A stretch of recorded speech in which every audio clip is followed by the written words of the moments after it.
학생 여러분 안녕하세요. 여러분의 광쌤 이광조입니다. 정의 이름으로 너희들을 용서하지 않겠다. 광쌤의 세일러문 물리학2 마지막 시간으로 불확정성 원리를 용서하지 않도록 하겠습니다.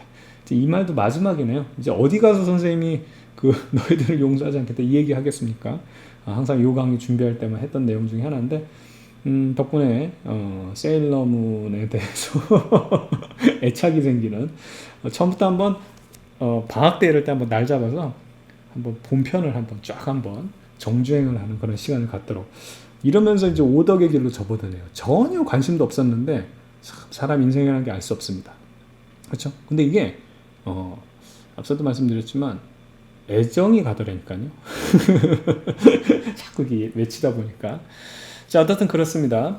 자 어쨌든 마지막 시간 여러분 여기까지 오느라 고생 많았고 선생님도 여러분들하고 좀 이 선생님 수업이 도움이 되기를 바라면서 열심히 제작을 했는데 아무튼 끝까지 잘 마무리했으면 좋겠습니다. 자 우선 불확정성 원리 말이 어렵고요. 양자역학에 대한 내용을 우리가 사실 이제 맛만 보는 내용이긴 한데 이 양자역학에 대해서 너무 사람들이 요란을 떨어요. 선생님 좀 불만입니다. 선생님이 이제 그 물리학과에서 대학에서 공부를 할 때도 양자역학 공부할 때 그냥 그 선배들이 양자역학 공부하게 돼서 너무 뭐 물리학과 학생으로서 자부심을 느낀다.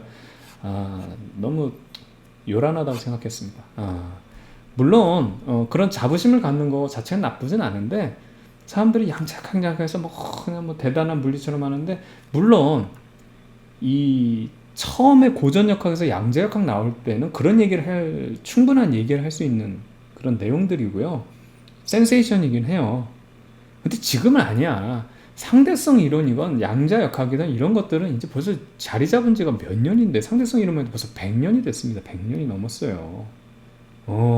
이거 가지고 아직도 무슨 대단한 세계고 그게 아니에요. 그러니까 물론 뭐 폄하를 하려고 하는 건 아니지만 너무 여러분들이 양자역학에 대해 가지고 너무 어렵게 접근해서 그런데 어렵지 않습니다. 예, 그냥 요게 다예요. 핵심적인 내용은 이겁니다. 제가 이걸 우선 설명을 드릴게요. 우선은요, 양자역학이 기술하는 세계가 우리가 지금 살고 있는 몸담고 있는 어떤 거시적인 세계랑 달라요. 다른 세계를 기술하기 때문에 당연히 어떻게 다른 현상이 나타나는 거예요. 우리가 우리의 어떤 스케일로 설명하던 거랑 그러니까 그걸로 모든 걸 다 할 수 있다고 생각을 했단 말이야. 왜냐하면 우주 전체까지도 막 예를 들어서 목성의 궤도나 뭐 태양, 뭐 지구의 공전이나 자전이나 이런 걸 다 설명할 수 있었기 때문에 우리가 모든 지금 고전역학으로 다 모든 걸 설명할 수 있다고 그렇게 생각을 했죠. 근데 봐봐요. 우리의 스케일에 넘어가는 세상을 기술하려면 우리의 어떤 상식이 모든 그 상식에 다 맞는 것은 아니에요. 다른 세상이니까. 그래서 그런 것들을 배운 것 중에 하나가 이제 대표적인 게 이거죠. 우리가 상대성 이론을 먼저 공부했기 때문에 그건 뭐냐면 우리 스케일이 아닙니다. 빛처럼 굉장히 빠르거나 이건 뭐 상상하기 힘든 속도거든요. 우리 스케일에서는. 그 다음에 거대 질량의 세계, 막 태양 같은 그렇죠. 이런 거대 질량의 세계는 상대성 이론이 적용되는 거예요. 우리의 기술적인 고전 역학의 세계로는 그거를 설명을 못하는 거죠. 그러다 보니까 우리의 상식이 약간 상식과 다른 시간도 팽창되고 길이가 수축된다는 이런 걸 우리가 공부한 겁니다.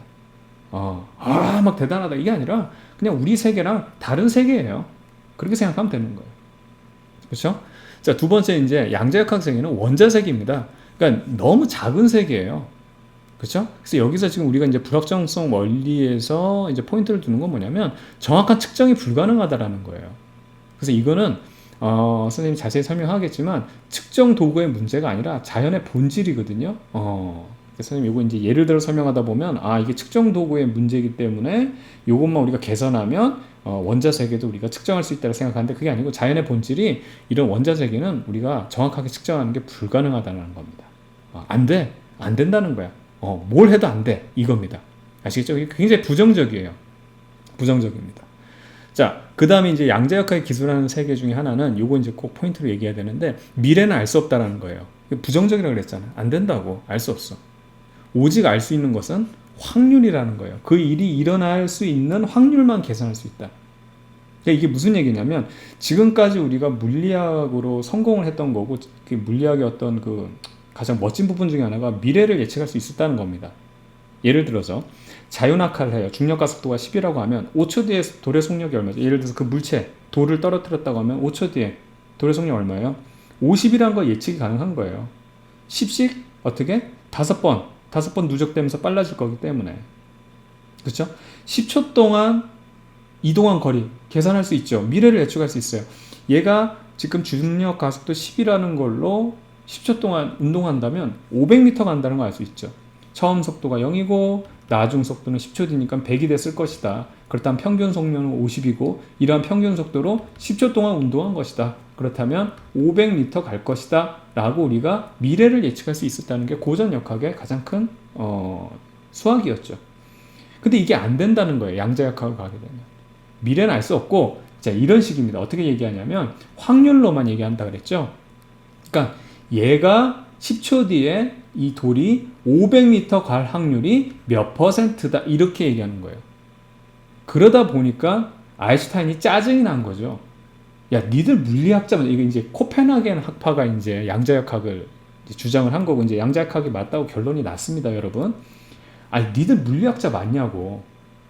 물리학자 맞냐고. 지금까지 이런 식으로 해가지고 물리의 근간을 이끌어온 게 물리학자들인데 500m라는 게 뻔하게 나와야 되잖아. 근데 500m가 나올 확률이 몇 %? 지금 니들 주사해가지고 장난해? 이 자연은 그렇게 만들어지지 않았어. 라고 얘기한 게 아인슈타인은 신은 주사위 놀이를 하지 않는다. 양자역학에 대한 반박이었어요. 근데 이게 좀 재밌는 게 사실 양자역학의 포문을 열었던 사람 중에 한 명이 아인슈타인이거든요. 막스 프랑크부터 해가지고 흑체 복사 이론부터 해가지고 이 사실은 여러분들 빛이 입자라는 사실, 양자화되어 있다는 사실을 얘기했던 게 바로 아인슈타인입니다. 그러니까 본인이 포문을 열어놓고도 본인이 이 양자역학을 몰랐던 거죠. 모르는 거고 그리고 그걸 인정할 수 없었다는 거. 그러니까 사람이란 게 그렇습니다. 바로 그런 거죠.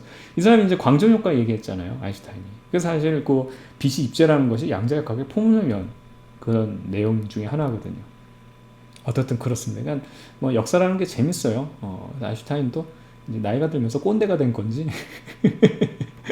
어떻든 뭐 굉장히 혁신의 아이콘이었는데 뒤로 가면 갈수록 혁신을 받아들이지 못했죠.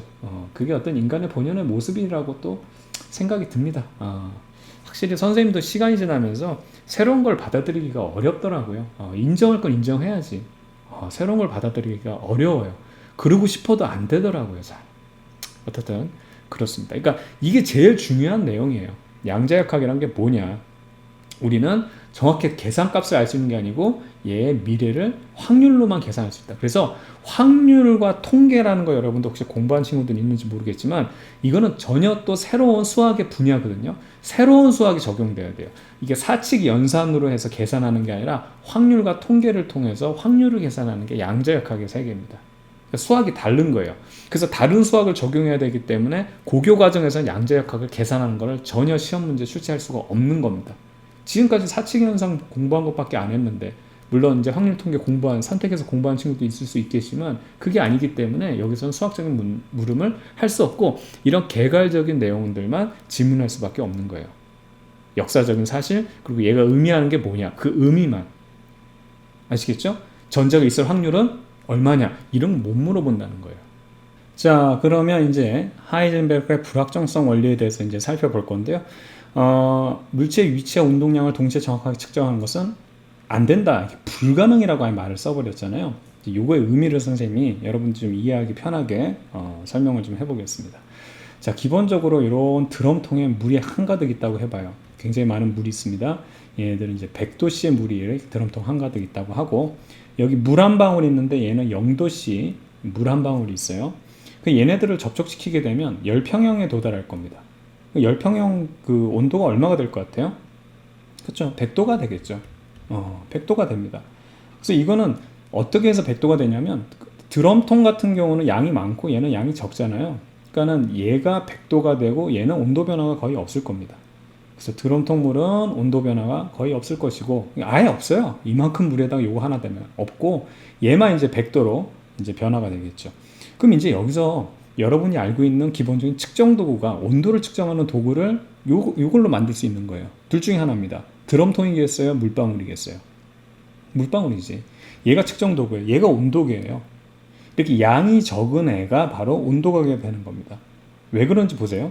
물방울 같은 경우는 측정 대상의 온도를 변화시키지 않고 자기 자신이 변해가지고 얘 측정 대상의 온도를 100도라고 정확하게 측정을 한 거예요.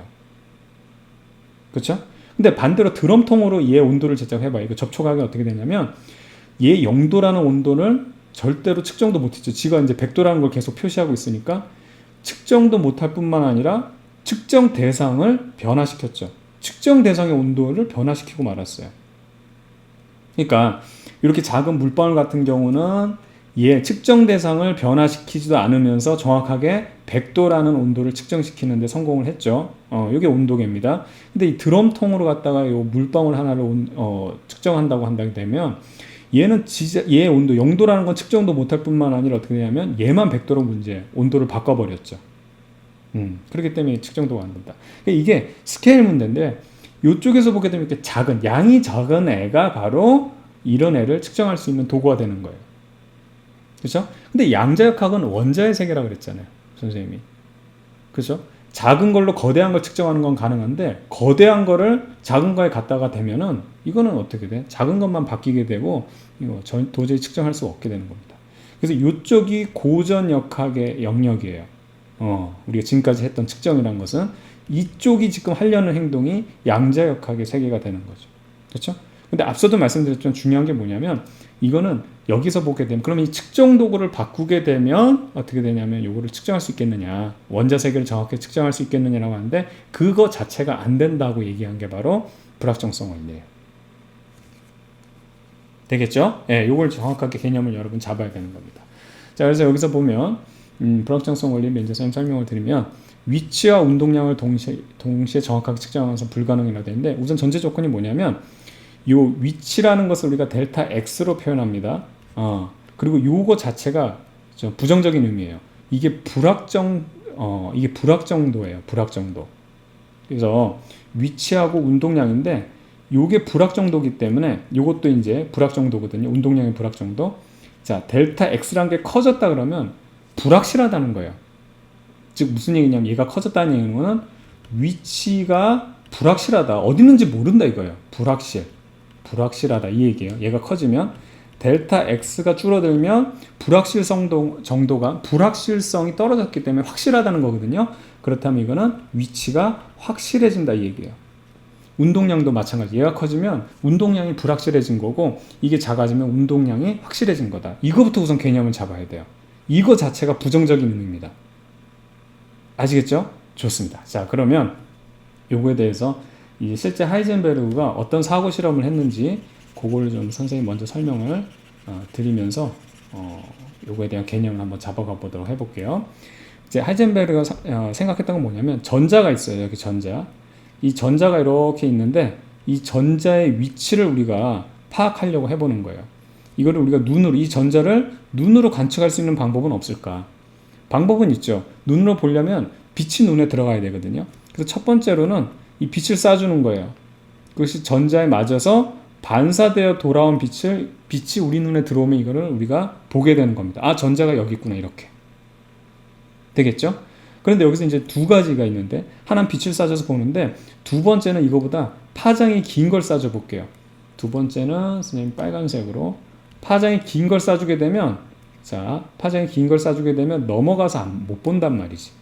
그쵸? 자, 그럼 이걸 한번 정리해 보겠습니다.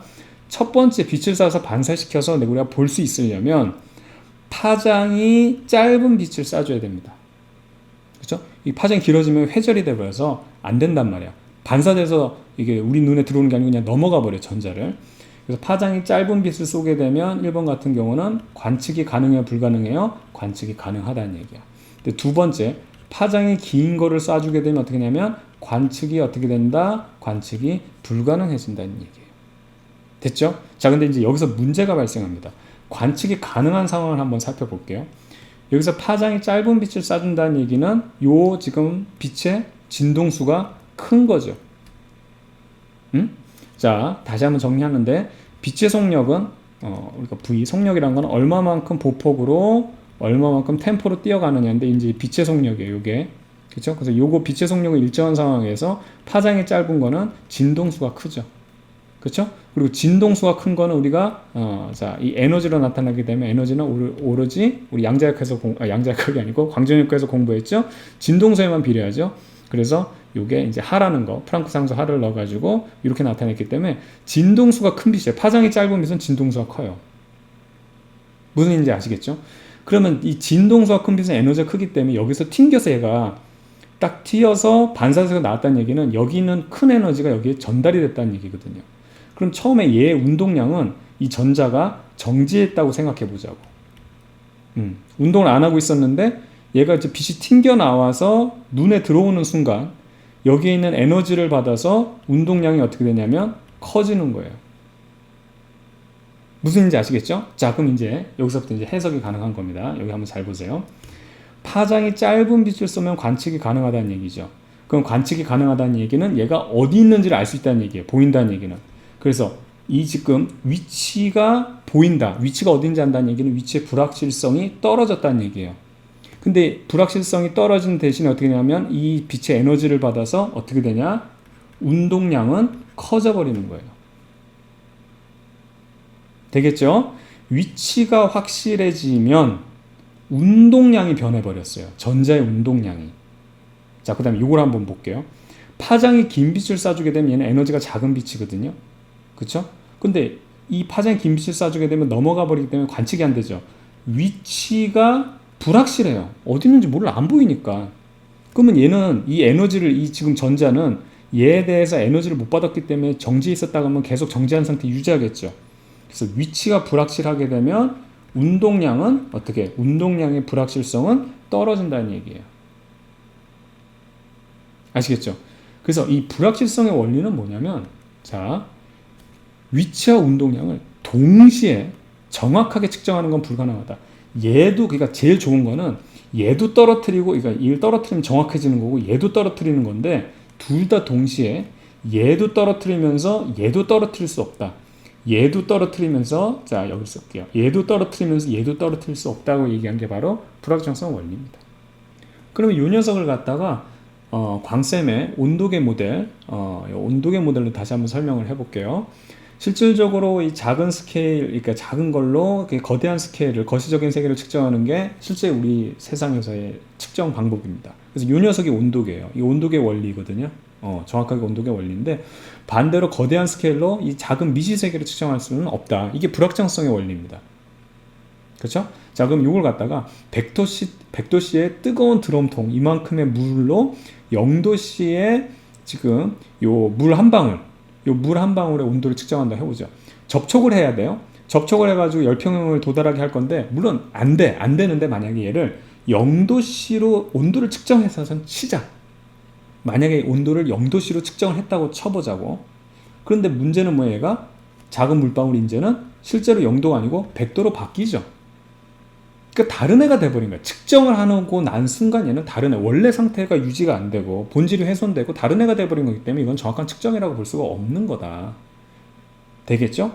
두 번째는 얘가 0도씨라는 걸 그러면 유지시키려면 어떻게 돼요? 얘를 어떻게 돼? 접촉을 하면 안 된다는 얘기예요. 접촉하는 순간 얘가 바뀌어버리기 때문에. 그러니까 접촉한다는 얘기는 얘가 관측이라고 우리가 보면 되는 거지. 얘가 몇 도인지 알 수 있는데 알 수가 없다는 얘기야. 0도씨를 유지시키려면 얘를 어떻게 관측할 수가 없다는 얘기입니다. 둘 다 0도씨를 유지하면서 관측도 가능한 것은 불가능하다고 얘기한 게 바로 이게 하이젠베르크의 불확정성 원리라는 얘기죠. 그래서 이 불확실성 원리는 이제 의미하는 게 뭐냐면, 이 지금 불확실도 있잖아요. 그것이 어떤 특정한 값보다 크다. 즉 불확실하다는 거. 이게 크면 클수록 불확실성이 크다는 얘기잖아요. 그러니까 불확실하다 이 얘기하는 겁니다.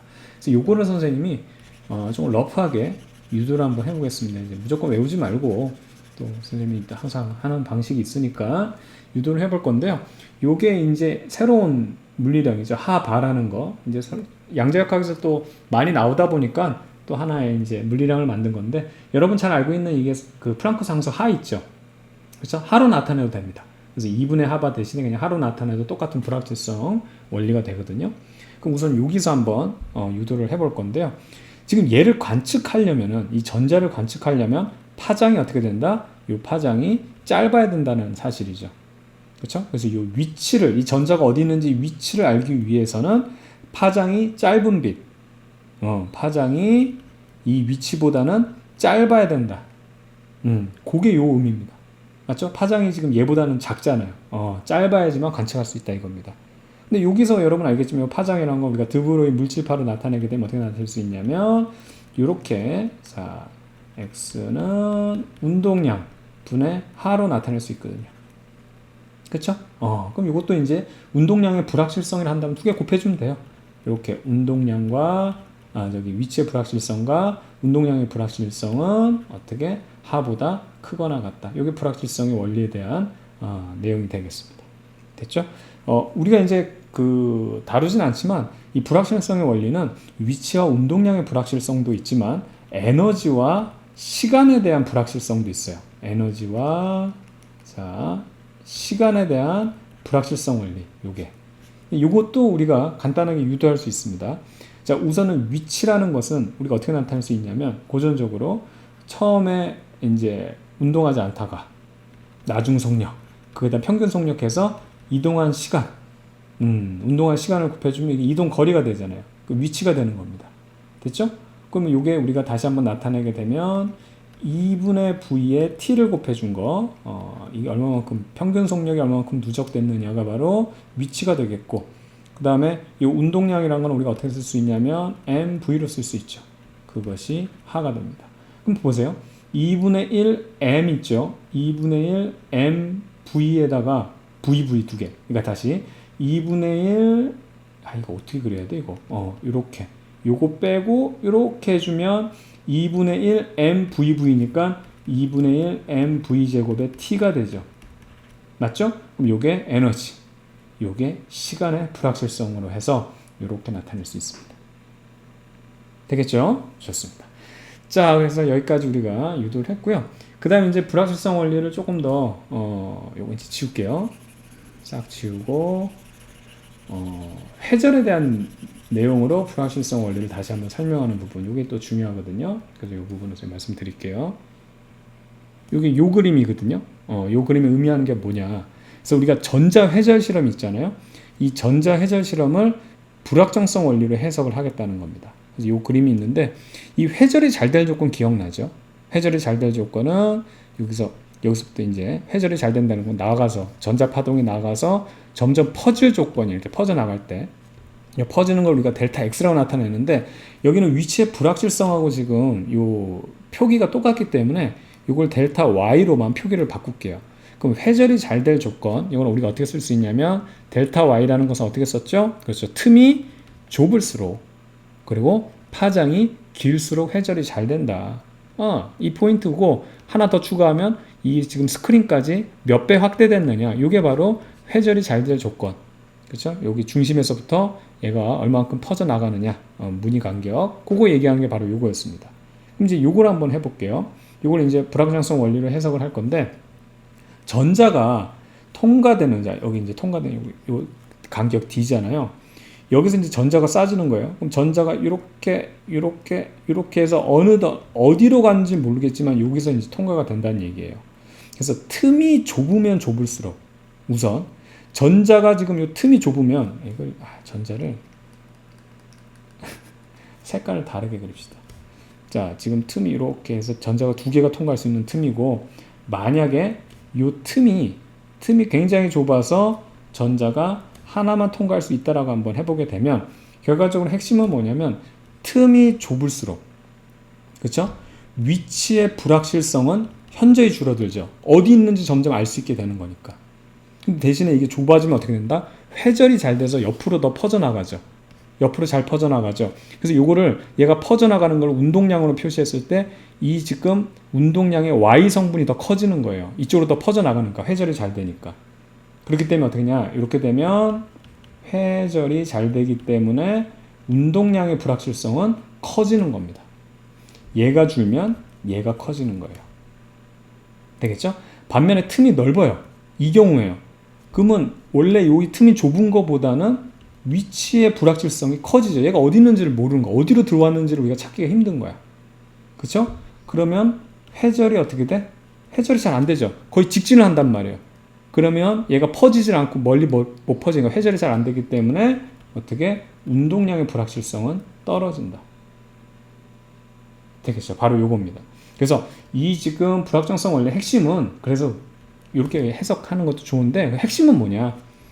이 위치의 불확실성과 운동량의 불확실성, 위치의 불확실성과 운동량의 불확실성을 동시에 어떻게 돼? 줄일 수 없다라는 거예요. 하나가 줄면 하나가 늘고 하나가 늘면 하나가 줄고 이런 식으로 해서 동시에, 중요한 포인트는 동시에 둘 다 정확하게 줄일 수 없다, 불확실성을 줄일 수 없다, 측정할 수 없다라고 얘기하는 게 바로 불확정성 원리입니다. 되겠죠? 자, 그럼 이제 여기까지 하고, 사실은 요게 이제 선생님 교육 과정에서는 안 나오지만 선생님이 얘기하고 싶은 핵심은요, 이겁니다. 요거 질문 한번 해볼게요. 뭐냐면 절대 온도 0켈빈, 즉 절대 온도 0이 가능할까 불가능할까? 요 대답을 하기 위해서 선생님이 지금 5년 이상을 기다렸습니다. 사실 중학교 1학년 때 이거 처음 배우거든요. 절대 온도의 개념을 배우면서 보일-샤를의 법칙 공부하면서 절대 온도 개념을 배워요.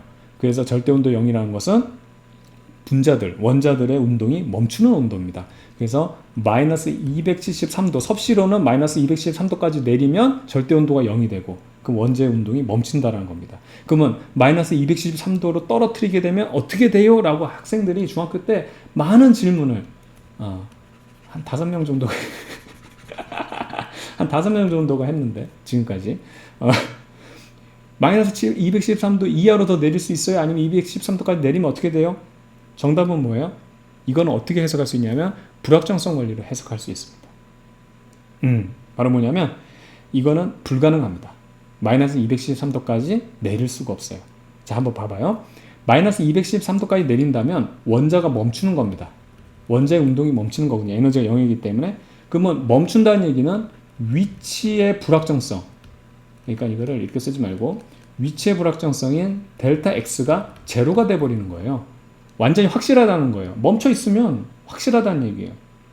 그럼 문제가 뭐냐면 운동량의 불확정성이 어떻게 돼? 운동량의 불확정성이 무한대가 돼버려요. 이건 불가능하거든요. 운동량이 무한대가 된다는 건 불가능해요. 즉 무한대의 운동량을 갖게 되기 때문에 절대 온도 0켈빈까지 내릴 수 없다라는 겁니다. 온도를 아무리 낮춰도 최소한의 움직임, 위치의 불확정성이 어느 값을 가질 정도로까지밖에 내리지 못한다는 얘기죠. 그래서 절대 온도 0켈빈은 만들 수가 없다라는 겁니다. 아시겠죠? 이렇게 해서 선생님이 아까도 말씀드렸지만 5년을 기다렸습니다. 불확정성 원리라는 거를 알아야지만 이거를 설명할 수 있는데 내릴 수 있어요? 못 내려. 왜요? 어떻게 설명해? 안 되는 거야. 야, 앉아봐. 우리 중학교 1학년 우리 파릇파릇한 우리 청소년들 앉아봐. 불확정성 원리라는 게 있다. 미친 짓이지. 얘들한테 이걸 어떻게 얘기하냐고. 근데 사실 이 절대온도라는 거를 공부해서 0도가 되면 어떻게 되느냐, 이건 사실 굉장히 궁금한 문제 중에 하나 아니었습니까? 근데 이거는 우리가 불확실성 원리로 설명할 수 있다. 이렇게 해서 그냥 묵은 체증이 싹 사라진 느낌입니다. 아시겠죠? 좋습니다. 자, 이제 이어서 보호 모형의 한계에 대해서 살펴볼게요. 자, 보호 모형의 한계인데 우선은 전제 조건은 오늘날 불확실성 원리가 옳다고 결론을 내렸습니다. 이게 사실 양자역학 이 태동되기 전에 아까도 얘기했지만 이게 물리학자들 간에 너 물리학자 맞아? 말이 돼? 미래를 예측하지 못하고 무슨 확률로만 계산한다고? 그게 말이 돼 하면서 엄청나게 싸웠어요. 그래서 이 지금 코펜하겐 학파하고 이 지금 아인슈타인 쪽에 고전 물리학 쪽 이게 치열하게 싸웠는데 그 싸움 과정은 우리가 알 필요가 없으니까 그냥 결과 나타나면 어떻든 양자역학이 옳다. 그래서 불확정성 원리가 맞아줘야 된다 이 얘기입니다. 그건 전제 조건으로 깔고 가자고. 됐죠? 그때 우리가 요거 보호 모형을 통해서 계산하는 거 지난 시간에 자세히 선생님 설명드렸죠. 그래서 여기서는 중요한 게 뭐냐면 지금 이 그 원자에 있는 전자가 이 회전하는 운동 선속력을 구할 수 있다라는 거, 그 다음에 여기 궤도 반지름도 구할 수 있다라는 겁니다. 그래서 두 개를 정확하게 구할 수 있다라는 게 보호 모형의 어떻게 보면 핵심이었어요. 여기서 기억할 거는 이걸 다 기억하지 말고 이 선속력의 전자의 이제 궤도 운동 속력이란 것은 어떻게 되냐면 양자수에 반비례한다. 이것만 기억해 두면 돼요. 그리고 이 궤도 반지름이라는 것은 어떻게 되냐면 이렇게 하지 말고 어떻게 이 양자수 제곱에 비례한다는 거. 요거는 좀 기억해 두세요. 이것은 지질하게 지저분하게는 몰라도 좋습니다. 요거는 좀 기억해 둡시다.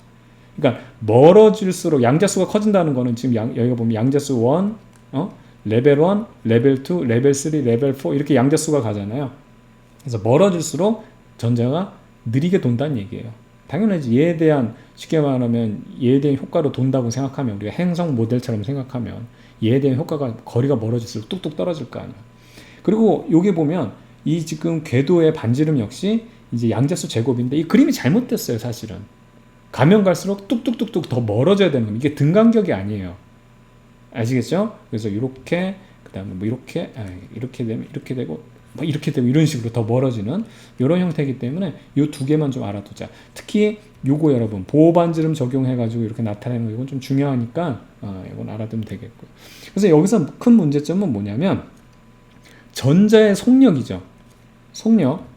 그리고 R이라는 것은 얘가 어디에 있는지 궤도 반지름 위치입니다. 그러니까 속력이라는 건 질량 적용해주면 뭐가 되냐면 운동량이 되죠.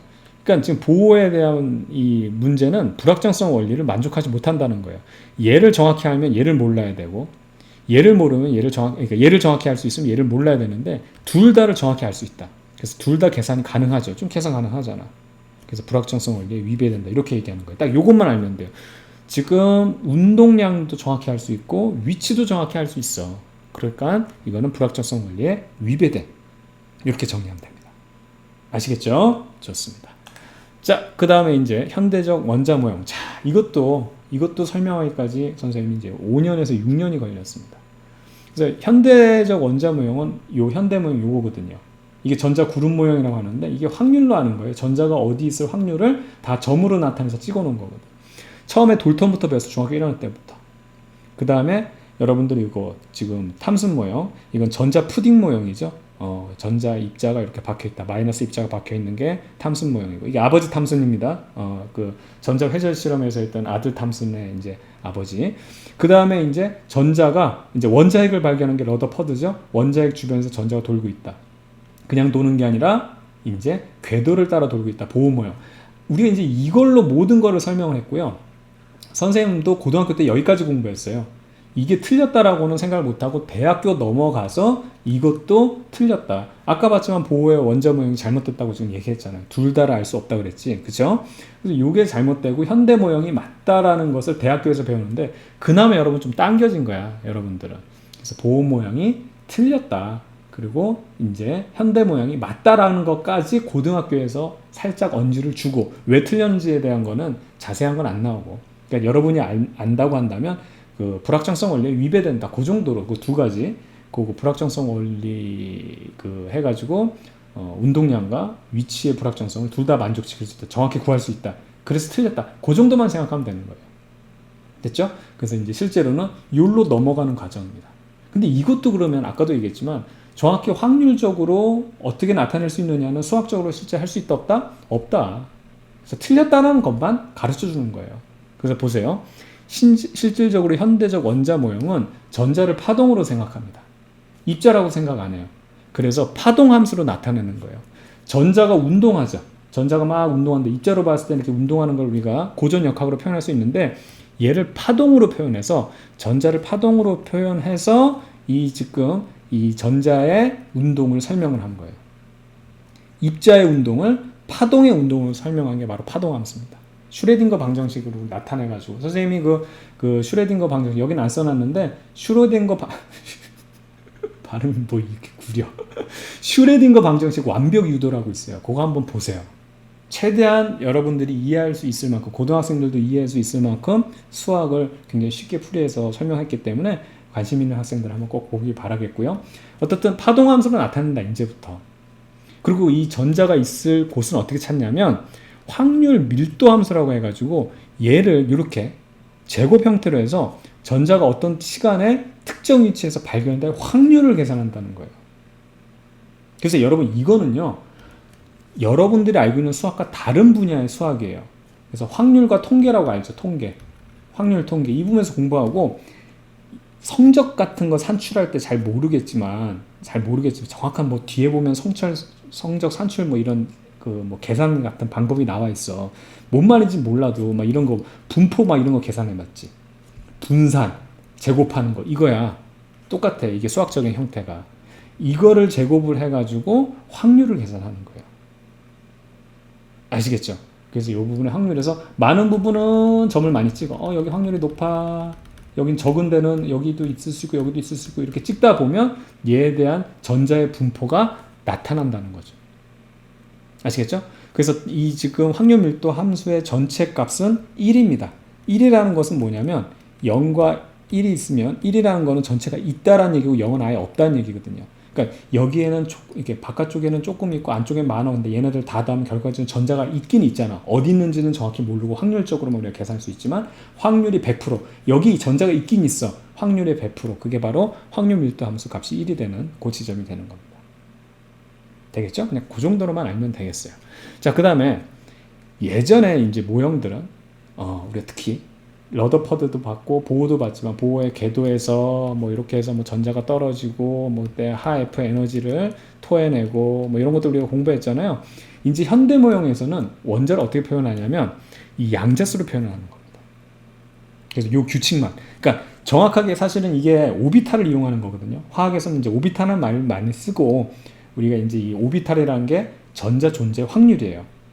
그래서 뭐 양자화학 이런 쪽에서는 오비탈을 많이 쓰고 물리학에서는 크게 이제 오비탈이라는 표현을 잘 쓰지는 않지만 어쨌든 그 오비탈의 개념이고 이제부터는 전자가 어디에 있는지를 확률로 나타내는 것을 양자수로 표현합니다. 그래서 이 표기법만 여러분 어떻게 보면 알아두면 돼요.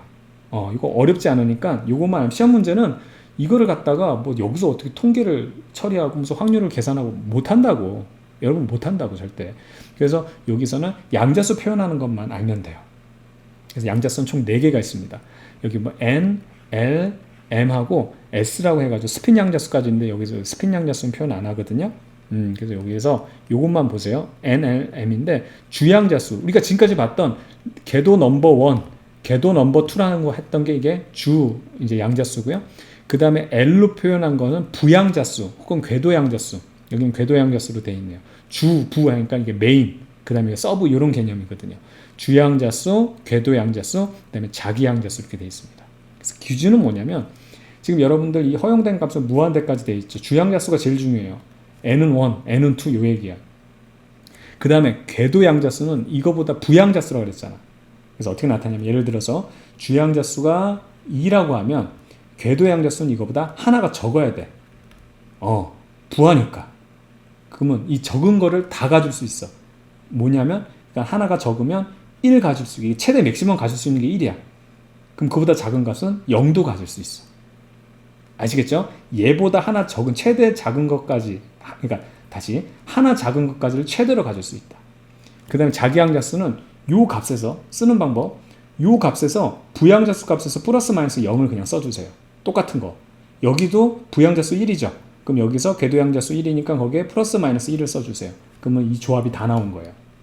자, 무슨 얘기냐면 선생님이 이거 지우고 한번 해볼게요. 이게 이제 연습은 좀 필요합니다. 안 하다가 선생님 설명만 듣고 그 다음에 뭐 이렇게 하면 되겠구나 하고 나서 여러분 직접 해보려고 그러면 헷갈려요. 생각보다. 그래서 몇 번 연습하면 되는데 주양자수가 2죠. 그때 부양자수는 0을 가질 수 있고요. 그 다음에 1을 가질 수 있다 그랬죠. 그럼 0 가졌을 때 플러스 마이너스 0을 가질 수 있거든요. 자기양자수는. 근데 이거 플러스 마이너스 0 그냥 0이잖아. 요거 하나가 우리가 이제 요 상태 하나가 되는 거고 두 번째는 2라는 거 갖고 1이라는 거 가질 수 있죠. 그 다음에 자기양자수가 플러스 마이너스 1이니까 마이너스 1 가질 수 있죠. 그리고 또 하나 2, 1 다음에 요거는요 여러분 마이너스 플러스니까 플러스 1로 바로 가는 게 아니고 사이 값이에요. 그럼 마이너스 1과 1 사이에 0이라는 애가 있죠. 0도 가능하고요. 또 하나 2, 1 다음에 플러스 1이 가능하죠. 플러스 1. 이렇게 네 가지 상태를 가질 수 있습니다. 이렇게 표현하는 거예요. 다시 한번 정리하면 메인 양자수가 결정되면 부양자수, 즉 궤도 양자수는 그거보다 하나 적은 상태까지 가졌어요. 까지 0, 1. 만약에 이게 주양자수가 3이면 어떻게 돼? 2까지 가지니까 0, 1, 2 이런 식으로. 그 다음에 자기양자수는 지금 부양자수, 궤도양자수의 플러스 마이너스 0, 그러니까 플러스 마이너스 값을 우리가 적용한 다음에 그 사이 값을 이렇게 나타내면 됩니다. 그래서 아까 3이었다고 주양자수가 3이면 부양자수는 2까지 가능하니까 빼기 1이니까 0, 1, 2까지 되죠. 됐죠? 그러면 이제 자기양자수는 어떻게 돼? 플러스 마이너스 2까지가 뭐가 되냐면 마이너스 2, 마이너스 1, 0, 1, 2까지가 되는 거예요. 이런 상태를 우리가 적용해 주면 된다. 요것만 연습하면 됩니다. 더 이상 물어볼 수 없어요. 그래서 현대 모형, 전자 그룹 모형은 이런 식으로 우리가 원자의 이제 전자가 어떻게 이제 존재하는지를 이렇게 표현한다는 거. 됐죠? 좋습니다. 자, 그래서 이제 여기 한번 보게 되면 주양자수가 1일 때, 이런 상태일 때, 막 이제 전자가 존재할 확률을 계산해서 보게 되면 이 부분이 진하죠. 그러니까 이 부분에서 전자가 발생할 확률이 높다. 그러니까 전자가 여기 있겠다. 근데 이런 데도 분명히 확률이 있다는 얘기는 전자가 이런 데도 있을 수 있다라는 거예요. 0이 아니라는 사실이에요. 그렇죠? 주양자수가 2일 때, 그러니까 이걸 보게 되면 첫 번째 궤도, 이게 이제 첫 번째 궤도, 두 번째 궤도 이렇게 생각하면 되겠죠. 됐죠? 그러니까 여기처럼 확률이 0인 부분은 아예 이제 전자가 발견되지 않지만 이런 부분은 여기가 원래 궤도라고 딱 우리가 눈으로 봤을 때 여기가 궤도, 여기가 확률이 제일 높으니까 라고 생각하겠지만 이런 부분도 궤도가 아니라고 할 수 있어도 그 주변도 전자가 발견될 수 있다라는 거고, 여기 같은 경우는 첫 번째 궤도, 두 번째 궤도라고 하면 그 주변에도 이제 발견될 수 있는 확률이 있다는 얘기고, 이런데 아예 확률이 0인 부분이 이게 띠틈에 해당하는 부분이라고 볼 수 있는 거죠. 자, 그럼 이제 진짜 마지막 이제 보호 모형과 현대적 모형의 공통점, 차이점도 있다는 얘기예요. 그래서 공통점부터 볼게요. 에너지 준위를 보호가 센 고생해서 이렇게 구해놨는데, 에너지 준위 뭔지 알죠? 원자 핵이 있으면 여기 N1, 레벨 1, 레벨 2, 레벨 3 요때의 이 에너지 준위, 에너지 값, 레벨 값을 이렇게 구해놨는데 요거는 현대적인 양자역학으로도 정확한 값이다. 똑같다. 그 다음에 제2가설인 진동수 조건 있죠. 여기서부터 궤도를 이렇게 전이할 때 하 F만큼, 요 에너지 준위 차이만큼의 진동수에 해당하는 에너지를 방출하고, 만약에 이런 식으로 더 높은 전위로 가려면 에너지를 그 진동수만큼의 에너지를 흡수해야 된다. 요 얘기. 요거는 오늘날 동일하다는 얘기예요. 되겠죠? 근데 이제 여기서 이 단원에서는 굳이 계산하는 거 나오려면 이제 요런 거라 뭐 물리가 또 계산이 너무 없으면 안 되기 때문에 이제 요게 나올 수 있거든요. 그래서 요 여러분 관계는 좀 알아둬야 되는데, 요걸 선생님이 이제 유도를 간단하게 할 테니까 한번 보세요. 요 궤도에서 요 에너지 준위인데, 이거를 이제 전자가 이제 운동한다고 생각하면 전체적인 이 에너지라는 것은 요 에너지 준위의 전자적인 전자 에너지를 우리가 살펴보게 되면 전자의 운동 에너지, 그렇죠? 운동 에너지와 이 지금 전자가 여기 있느냐에 따라서 이 위치에 따라서 전기적인 포텐셜 에너지, 위치 에너지 이런 식으로 두 개의 합으로 나타낼 수 있거든요. 근데 지금부터는 전자를 입자로 보겠습니다. 입자로. 그렇다면 요거의 운동 에너지는 어떻게 표현할 수 있냐면 2분의 1의 전자 질량의 V제곱. 그렇죠? 그래서 전자 질량에다가 속력의 제곱하면 되고, 문제는 포텐셜 에너지예요. 우리가 지구 중력장 내에서는 자, 여기 있는 애를 이렇게 H만큼 들어 올렸다 그러면 결과적으로 포텐셜 에너지도 에너지이기 때문에 1이거든요. 그럼 에너지는 어떻게 1은 Fs거든.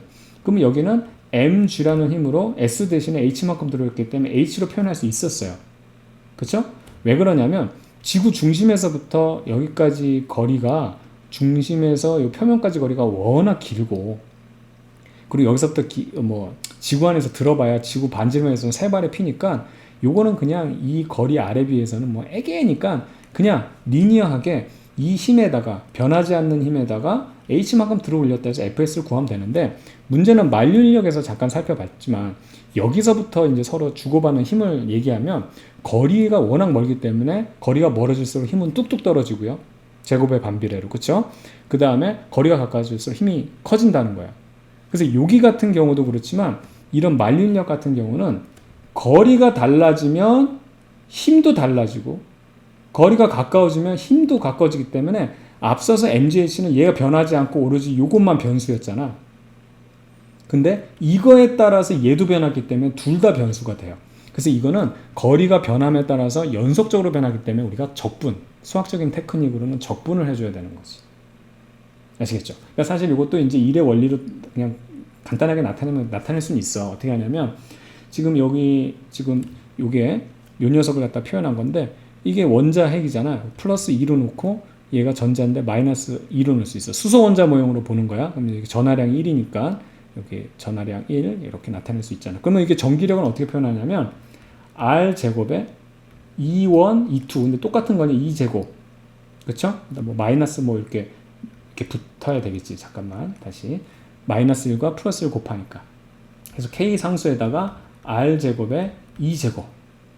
근데 거리는 우리가 떨어진 거리 R만큼이다.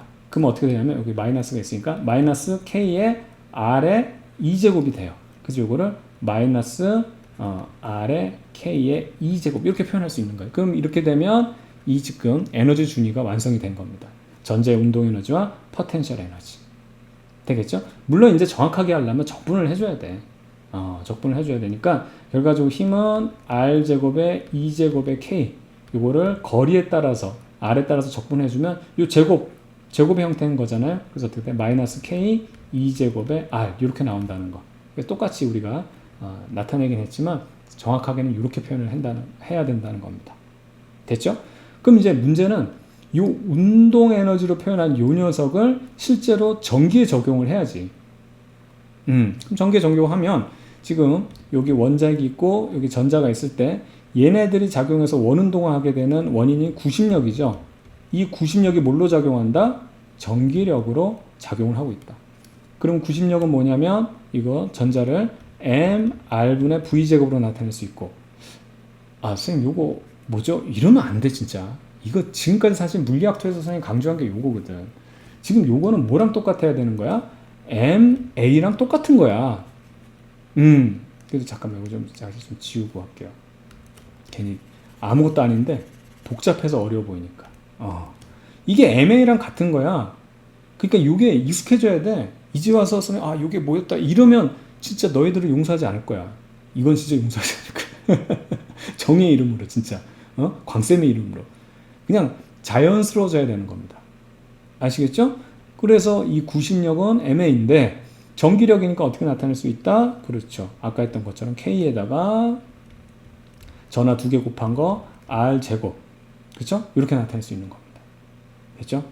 여기 좀 지저분하니까 또 여기다 좀 쓸게요. R 제곱. 그래서 요거를 이용해서 지금 요 운동 에너지를 이런 식으로 전기적인 걸로 우리가 표현을 바꾸려고 하는 거예요. 그럼 한번 바꿔볼게요. 잘 보세요. R이라는 거 하나가 여기서 사라집니다. 그렇죠? 그럼 끝난 거예요, 이게. 왜냐면 지금 2분의 1 mv제곱이죠. 근데 여기 mv제곱 나왔으니까 여기 2분의 1만 곱해주면 운동에너지 형태가 되죠. 그럼 요게 R 하나 사라진 거에서 2분의 1만 우리가 적용해주면 된다. 즉 2분의 1 mv제곱을 우리가 표현을 어떻게 바꿀 수 있냐면 k2제곱 그 다음에 2r로 바꾸는 거예요. r제곱이 하나 사라졌으니까. 됐죠? 이거 여기다 적용하면 돼요. 그러면 여기는 k2제곱 요거랑 형태를 좀 비슷하게 쓸게요. k하고 2제곱 여기가 2r입니다. 되겠죠? 좋습니다. 그러면 여기서 봐봐요. 이제 전체 에너지를 구할 수 있어요. 요것만 두 개를 이렇게 요 두 개를 계산해 주면 되는데 2r로 통분을 하자고. 그치? 2r로 통분하면 여기는 그냥 1이 돼, 그러니까 2제곱이 되고 여기는 2제곱이 돼야 되잖아요. 그럼 빼주면 여기 k 살아있고 마이너스 나오고 2제곱이 됩니다. 되겠죠? 근데 이제 여기서 포인트 중에 하나가 아까 선생님이 요거 기억해 두라 그랬잖아요. 요거는 좀 기억해 두자. 여기서 이제 또 우리가 계산해 놨던 것 중에서 이게 지금 선속도라는 거는 이 양자수에 반비례하고 그 다음에 떨어진 거리, 궤도 반지름이라는 것은 결국에는 양자수 제곱에 비례한다는 사실이죠. 그래서 요거를 갖다가 우리가 적용을 하면 요 R이라는 것이 바로 뭐냐면 N제곱에 비례하기 때문에 요거를 우리가 어떻게 나타낼 수 있냐면 쓸데가 없으니까 선생님이 이쪽으로 좀 와서 쓸게요. 이렇게 쓸게요. 이 에너지라는 것은 n번째 궤도에 있는 이 궤도의 에너지 준이라는 것은 마이너스 k의 2제곱에 어쩌고 저쩌고 복잡하지만 결과적으로 뭐 어쩌고 저쩌고 복잡한 여기 2r인데 2에다가 n제곱 이렇게 쓸 수 있다고. 나머지 여기 복잡한 건 안 쓸게. 그 복잡한 것도 이거 상수거든요. 전하량, 전자의 전하량. 그치? 그 다음에 뭐, 여기 뭐, 쿨롱 상수, 뭐 이런 거 다 상수. 여기 있는 거 나머지 다 상수였어. 이 값을 다 그냥 계산해서 숫자로 그냥 하나로 만들어 놓자. 마치 우리 만류인력 G의 M1, M2, R제곱에서 요 지구 질량, 지구 반지름, 만류인력 상수 계산해서 딱 하면 얼마? 9.8 나온 것처럼. 그 값이 얼마냐면 요 마이너스 살아서 이게 13. 그러니까 마이너스 살아있으니까 마이너스 13.6 요 값이 돼요. 거기에 n제곱이 밑에 깔리게 되는 겁니다. 그래서 여러분들이 기억해야 될 거는 이게 지금 이 원자 모형에서 현대적 모형과 공통적으로 실제 원자의 에너지 준위는 이렇게 13.6에다가 이 양자수 제곱에 반비례한다. 요거. 그리고 마이너스의 의미는 구속의 의미로 생각하면 된다 그랬죠. 궤도 전자 여기 보면은 양자수가 늘어날수록 요 지금 플러스의 영향이 떨어지겠죠. 그러니까 마이너스는 플러스에 속박된 정도인데 요 값이 커지면 커질수록 이 양 자체가 줄이니까 속박된 정도. 야 이렇게 하니까 뭐 마이너스가 잘 안 보인다. 속박된 정도가 점점 줄어든다 이렇게 생각하면 되는 거예요. 아시겠죠? 그래서 요 값은 요 녀석은 여러분들이 조금 요 단원에서는 알고 있어야 된다. 아시겠죠? 이렇게 생각하면 되겠습니다. 그래서 이것도 체크해 두고 바라고 있고요. 자, 그 다음에 이제 차이점은 뭐냐? 그러면 이제 보험 원자 모형이 실제 원자 모형, 오늘날 원자 모형과 틀린 부분, 그렇죠? 특히 오늘날 인정하는 부분에 대해서 잘못된 부분 우리가 찍어주면 되는 거죠. 첫 번째 이제 현대적 모형은 불확정성 원리가 포함이 돼 있어야 돼요. 그렇죠? 근데 보험 모형은 불확정성 원리를 위배한다고 얘기했습니다. 그 현대 모형은 이제는 설명할 때 어떻게 설명하냐? 양자수 4개, 양자수로만 설명합니다. 아까 2, 0, 이런 식으로 했던 거. 스핀 양자수 빼니까 우리 과정에서는 이제 그 양자수 3개만 우리가 생각하면 되겠고요. 마지막으로 보원자 모형의 최대 단점이라고 할 수 있는 게 수소만 맞아요. 가장 단순한 원자핵이 플러스 1인 수소만 맞고 헬륨만 넘어가도 이게 얼마나 이게 그러니까 이 사람이 수소를 기준으로 해가지고 짜 맞추려고 정말 온갖 수학적인 테크닉을 다 동원했던 거야. 근데 이제 그 원자량이 하나만 느려서, 그러니까 양성자가 하나만 느려서 헬륨만 되거나 리튬이 되면 다 안 맞아, 다 틀리게 돼. 그런데 이 현대 모형은 다전자 원자도 뭐야 이게 다원자 원자가 뭐야? 잘 나가다가 마지막에 오타가 있네. 다전자. 전자가 하나만 있는 게 아니고 전자가 여러 개 있는. 즉 우리가 수소 이외에 다양한 원소들이 있잖아요. 원자들이 있는데 다전자 원자도 적용이 된다는 사실. 그렇습니다. 그래서 이 3가지 상황을 여러분들이 알고 있으면 될 것 같아요. 자, 여기까지입니다. 뭐 여러분들 고생 많았고요. 선생님도 고생 많았고요. 이렇게 해서 광쌤의 세일러문 물리학 2 이렇게 대단원의 막을 내리도록 하겠습니다. 이 내용을 기반으로 해가지고 여러분들 문제를 풀고 하면서 적용해 나가면 나중에 혹시나 뭐 또 물리가 필요할 때 혹은 대학에서 물리를 전공할 때도 이 내용 사실들을 알고 접근을 하게 되면 그 어려운 내용들도 이게 선생님이 얘기했던 게 이런 의미구나. 항상 선생님 수업은 그렇잖아요. 이게 무슨 의미인지를 파악해야 되거든요. 맹목적으로 막 외우고 이런 게 아니라 이런 것이 이런 의미가 있다라는 거 선생님 자세히 설명드렸으니까 그런 기본적인 원리와 개념을 가지고 여러분들이 적용해 나가면 많은 도움이 될 거라고 생각합니다. 여러분들 고생 많았고요. 선생님 또 다음 강의에서 만나도록 하겠습니다.